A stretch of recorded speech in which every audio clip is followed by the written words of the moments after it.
Morning to all, dear friends. Really, I'm so happy to have this beautiful moment in my life. Really, I wish you have a nice time. So, in this time also, I'm going to talk about the parts of speech. Last 3-4 days, I have been talking same topic from the parts of speech. We have seen different branches, and I think it is so helpful for our education. Now this time let's see about the preposition. Continually, step by step, we have seen different kinds of parts of the speech and also the detailed branches name. So in this time also let's see এখন আমরা দেখব যে preposition হলো একটা গুরুত্বপূর্ণ ভূমিকা পালন করে একটা সেন্টেন্সের অর্থ সম্পূর্ণ করার জন্য। এটা খুব ইম্পর্টেন্ট একটা জিনিস যেটা সেন্টেন্স গঠন করার ক্ষেত্রে এবং সেন্টেন্সকে সুন্দর মিনিংফুল করার জন্য একটা গুরুত্বপূর্ণ জিনিস প্রিপজিশন। সো প্রিপজিশনের সহজ অর্থ আমরা যেটা দেখেছি যে প্রি মানে পূর্বে, পজিশন মানে অবস্থান, এরকম একটা সংজ্ঞা আমরা করতে পারি বা মিনিং আমরা টানতে পারি।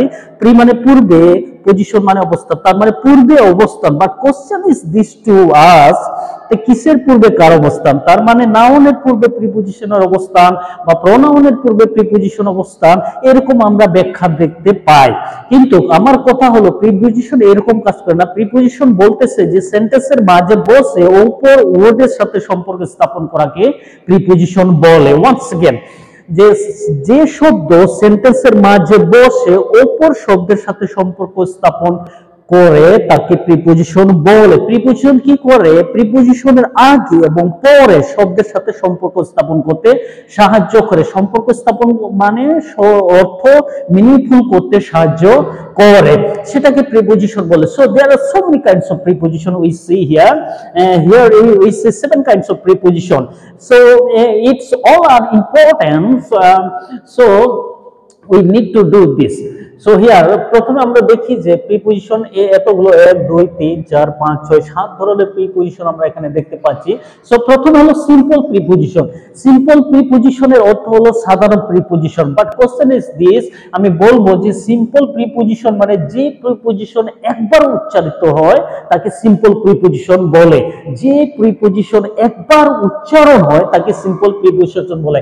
যেমন বাই, উইথ, অন, ওভার, এগুলো কি হচ্ছে? একবার উচ্চারণ হচ্ছে। সিঙ্গেল প্রিপজিশন আমরা বলতে পারি, এক প্রিপজিশন বলতে পারি, তাকে আমরা সিম্পল প্রিপজিশন। ডাবল প্রিপজিশন, দুটি প্রিপজিশন সংযুক্ত হয়ে একটা প্রিপজিশনে পরিণত হওয়াকে ডাবল প্রিপজিশন বলে। যে দুটি প্রিপজিশন একসাথে সংযুক্ত হয়ে একটা প্রিপজিশনে পরিণত হওয়াকে ডাবল প্রিপজিশন বলে। যেমন in to, into, with, in, within, এটা ডবল প্রিপজিশন কি হচ্ছে? এক জায়গায় পরিণত হয়ে একটা প্রিপজিশনে কাজ করছে, এটাকে ডাবল প্রিপজিশন বলে। কম্পাউন্ড প্রিপজিশন, কম্পাউন্ড মানে প্রিপজিশন প্লাস ওয়ার্ড মিলিত হয়ে প্রিপজিশন তৈরি হওয়াকে কম্পাউন্ড প্রিপজিশন বলে। But here is some problem হলো এখানে অন আর এখানে হলো লং। অনটা হলো প্রিপজিশন, লংটা হলো ওয়ার্ড। এটা কি হচ্ছে? এলং। তাহলে এই অন এর পরিবর্তে কি হয়েছে? এখানে এ হয়েছে। আমরা এখানে যে এটা দেখতে পাচ্ছি আসলে এটা এ নয়, এখানে অন ব্যবহার করা হয়েছে। তো এই অন, তার মানে অনের পরিবর্তে এ এবং ওয়ার্ড হলো লং, তাহলে কি হচ্ছে? এলং। এটা কি বলছে? কম্পাউন্ড প্রিপজিশন তৈরি করে। যেমন বাই, এখানে বাই আর ফর এটা সংযুক্ত হচ্ছে, কিন্তু বাইয়ের সাথে আমরা ফর কখনো সংযুক্ত হতে পারে না, কিন্তু বাইয়ের পরিবর্তে আমরা কি করছি? এখানে বি ব্যবহার করছি, তাহলে বি ফর হয়ে যাচ্ছে। তাহলে এটাকে বি ফর এর সাথে পরিণত করা হলো, এটাকে বলছে কম্পাউন্ড প্রিপজিশন। তার মানে বলছে কম্পাউন্ড হলো প্রিপজিশন পরে শব্দ সংযুক্ত হয়ে যে প্রিপজিশন তৈরি হয় তাকে কম্পাউন্ড প্রিপজিশন বলে। কিন্তু এখানে যেহেতু প্রিপজিশন আর ওয়ার্ড কখনো মিলিত হতে পারতেছে না, ওই জন্য তাহলে কি করতেছে? প্রিপজিশনের সাবস্টিটিউট হিসাবে একটা ওয়ার্ড লেটার ব্যবহার করা হয়েছে, যেটা হলো এ, আর এখানে একটা বি ব্যবহার করা হয়েছে। এটাকে কম্পাউন্ড করতেছে, কম্পাউন্ড মানে যুক্ত করতেছে, যুক্ত করে একটা প্রিপজিশন তৈরি করছে, এটাকে প্রিপজিশন বলে। এবার হলো ফ্রেজ প্রিপজিশন। ফ্রেজ প্রিপজিশন মানে প্রিপজিশন প্লাস শব্দ প্লাস প্রিপজিশন দিয়ে প্রিপজিশন তৈরি করাকে ফ্রেজ প্রিপজিশন বলে। যেমন বলছে অন প্রিপজিশন, অফ প্রিপজিশন, এখানে একটা ওয়ার্ড রয়েছে, তাহলে অন অ্যাকাউন্ট অফ, তাহলে প্রিপজিশন দিয়ে শুরু, প্রিপজিশন দিয়ে শেষ হয়ে যে ফ্রেজ তৈরি হচ্ছে সেটাকে ফ্রেশ প্রিপোজিশন বলে। তাহলে on account of, in spite of, in Liu of, এগুলোকে বলছে ফ্রেশ প্রিপোজিশন।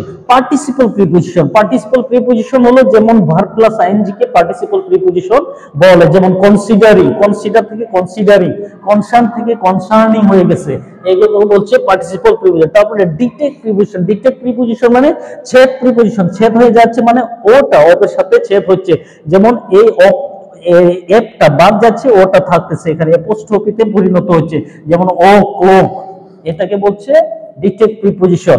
আবার বলছে এখানে ডিসকাস প্রিপোজিশন, সেটা ডিসকাস মানে এই অনের জায়গায় কি হচ্ছে, এখানে এ ব্যবহার হচ্ছে, অন আর আমরা লিখতে পারছি না কিন্তু এ আমরা লিখতে পারতেছি, এই এটাও কিন্তু প্রিপোজিশন, কিন্তু অনের পরিবর্তে আমরা এ লিখতেছি। এইরকম একটা প্রিপোজিশনের খেলাগুলো রয়েছে। সো প্রিপোজিশনে অনেক কিছু শেখার বিষয় রয়েছে, প্রত্যেকটা জিনিসের উপরে ভালো কিছু শেখার জিনিস রয়েছে যদি আমরা ডিটেল সেটাকে আমরা স্টাডি করি, বা ডিটেল সেটাকে আমরা যখন জানার চেষ্টা করি, ডিটেল যখন আমরা সেটাকে খুঁজাখুঁজি করি, মানে ইনভেস্টিগেশন করি, রিসার্চ করি, there are so many things inside any things, inside of any item there are so many different things.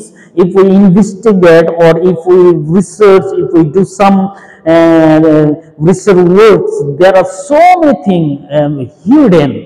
So সব জায়গাতে অনেক কিছু জিনিস রয়েছে যেগুলো আমরা জানি না, শুধু আমরা স্টাডি করি বইয়ে, কিন্তু আমরা দেখতে পাই কিন্তু আমরা জানি না এটা কি জিনিস। সো আমরা যখন এগুলো রিসার্চ করব আমরা অনেক কিছু বের করতে পারবো। সো আই হোপ আমরা অনেক কিছু শিখতে পারবো দিনের পর দিন আমরা যখন রিসার্চ কাজ করব। So I hope you will understand later on. Thank you so much.